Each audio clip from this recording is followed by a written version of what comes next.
Gracias, Susana. Gracias a los amables compañeros aquí presentes, los amables oyentes de la Ciudad 101, el gobierno de la tarde. El presidente en un encuentro que sostuvo con los periodistas con motivo de la celebración del Día Nacional del Periodista. También ahí ofreció algunas declaraciones y habló sobre... una de las cosas que dijo fue que todavía está buscando los 100,000 millones de pesos que dijo el presidente pasado, Danilo Medina, que le había dejado al gobierno actual a partir de agosto para que continuara la inversión en la ayuda social, los 100,000 millones de pesos que no aparecieron, dice el presidente Luis Abinader.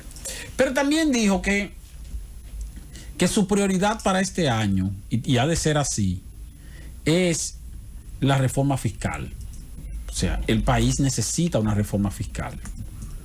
Eso no es un asunto de postergable ya, es difícil, es una situación complicada, pero hay que buscar la manera de mejorar los ingresos del Estado. Y quiero recordar algunos aspectos que mencionó ayer el economista Andy Daguarre cuando lo entrevistábamos aquí, porque Andy Daguarre, usted puede estar o no de acuerdo con sus planteamientos, pero la realidad es que es un economista aterrizado en términos, en lo que tiene que ver con el análisis del comportamiento económico y su relación de ese comportamiento económico o de las políticas económicas, la relación con el Estado. Porque Andy Daguarre ha estado asesorando gobiernos desde hace décadas. Ha sido asesor de los gobiernos de Balaguer, de los gobiernos de Leonel Fernández, algunos, o uno de los tres por lo menos. Fue asesor también de Hipólito Mejía y asesor también de Danilo Medina. O sea, no estamos hablando de alguien que simplemente habla en términos teóricos, sino también en términos prácticos, porque le ha estado estar adentro y le ha tocado estar adentro y le ha tocado también presentar propuestas de reforma fiscal. Algunas de ellas aceptables, otras no, algunas de ellas exageradas, otras no, pero así las cosas. ¿Qué planteaba él? Dos aspectos fundamentales. Uno de ellos es el que tiene que ver con el hecho de que el presidente Luis Abinader hasta ahora ha sido muy temeroso o ha tratado de evitar mucho las malas noticias. Y tienen que entender que no se va a poder echar los 4 años evitando las malas noticias. A los presidentes, a los gobiernos les toca dar malas noticias. Les toca presentarle situaciones al país. Y yo coincido con él en ese sentido porque yo decía que tal vez al presidente le hubiera convenido más cuando llegó a la presidencia en agosto engancharse en la crisis y no engancharse en lo que finalmente se enganchó, que en lo de pretender presentar soluciones antes de tiempo en una situación en que ciertamente hay una crisis. O sea, la realidad es que hay una crisis. Está bien que él quiere imponer o presentar o hacer que la población sienta que verdaderamente hay un cambio y que ese cambio tiene que ser para la mejoría, pero ese cambio para constituirse en mejoría tiene que engancharse en la situación real que estaba viviendo el país en ese momento y que sigue viviendo todavía, que era la situación de crisis. Y si lo hubiera hecho así, entonces hubiera tenido mucho más justificación para presentar la necesidad de introducir medidas impopulares sin que esas medidas impopulares se le achacaran a su gestión, sino achacándosela a la gestión anterior, aunque no fuera la gestión anterior la culpable tampoco en términos del motivo de la crisis, porque la crisis proviene de la situación del COVID. Pero bueno, usted llegó nuevo, encontré el país en crisis, bueno, pues yo le echo la culpa a todo el mundo. Pero al final me engancho en esa crisis para decirle al país, miren, estamos en crisis, estamos en una situación que amerita o necesita de tales o cuales medidas. ¿Por qué? Porque, y es la segunda parte de lo que dijo Andy, esa necesaria reforma fiscal no puede ser una reforma fiscal para mejorar los ingresos y que en medio punto porcentual del Producto Interno Bruto, ni en un punto porcentual del Producto Interno Bruto. Señora, un punto porcentual del Producto Interno Bruto son 45,000 millones de pesos. Y aquí se necesita una reforma que le mueva al Estado en términos de aumento de los ingresos, de manera directa o indirecta, por lo menos 150,000 millones de pesos. O sea, por lo menos 3 puntos porcentuales del Producto Interno Bruto. El impacto que debe tener una reforma fiscal en el país no puede ser un impacto de que tú vas, mira, tenemos una presión tributaria de 14.5, vamos a llevar esa presión tributaria a 15. O tenemos una presión tributaria de 14, vamos a llevar esa presión tributaria a 14.5, ¿no? Tú necesitas llevar esa presión tributaria de 14.5 a por lo menos 16. A por lo menos 16. Y eso sería mínimo 2,5 puntos porcentuales del Producto Interno Bruto. Eso sería mínimo 125,000 millones de pesos.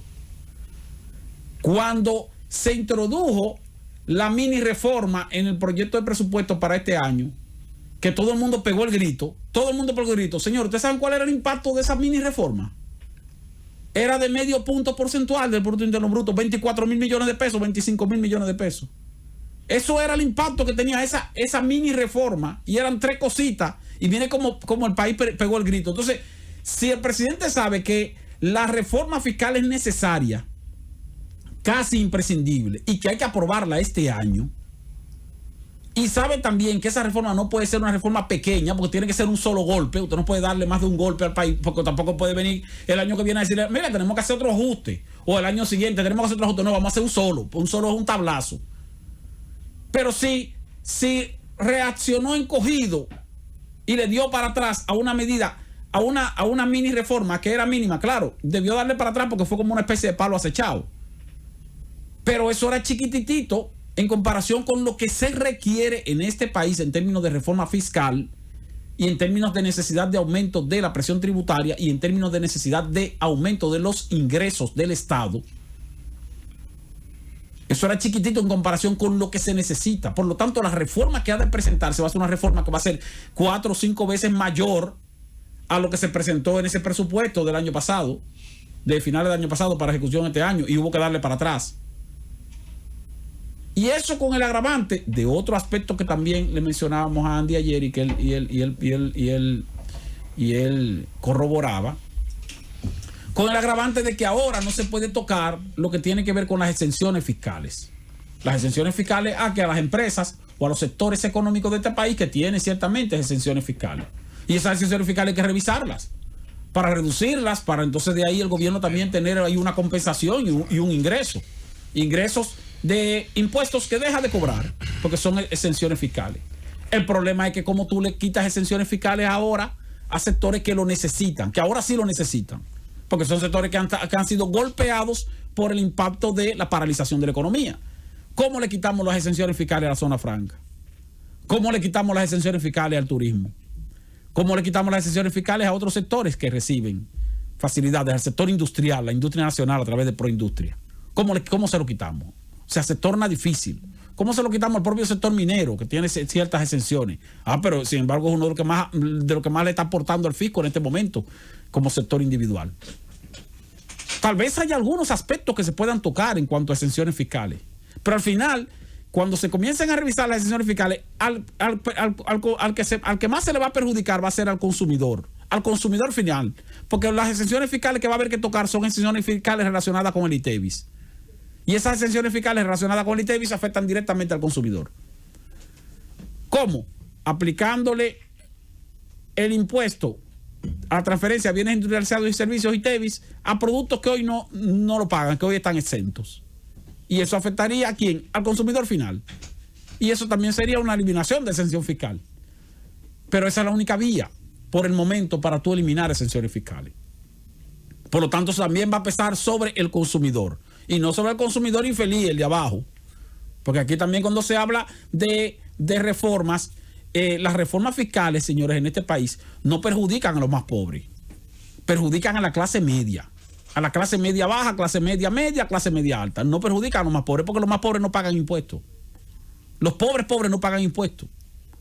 Más que en determinados productos que consumen. Al final, la mayoría de los pobres, por sus niveles de ingresos, están exentos de determinados gravámenes o determinadas penalidades. Entonces, ¿a quién afecta? A la clase media. El presidente tiene razón cuando dijo que su prioridad es la reforma fiscal para este año. Ahora, tiene que ir preparando a la población con respecto a eso. Tiene que hablar más de eso. Y tiene que también presentarle más al país la realidad económica que se está viviendo. Cada vez que habla, todos los días cuando habla, lo que nos da es un mensaje de que la situación está mejorando, de que estamos bien.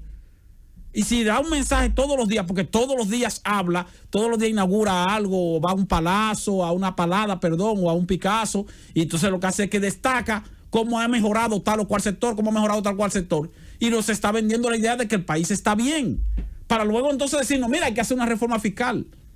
es mejor que se enganche en la realidad, porque no es un invento, en la realidad que es la crisis que está viviendo este país.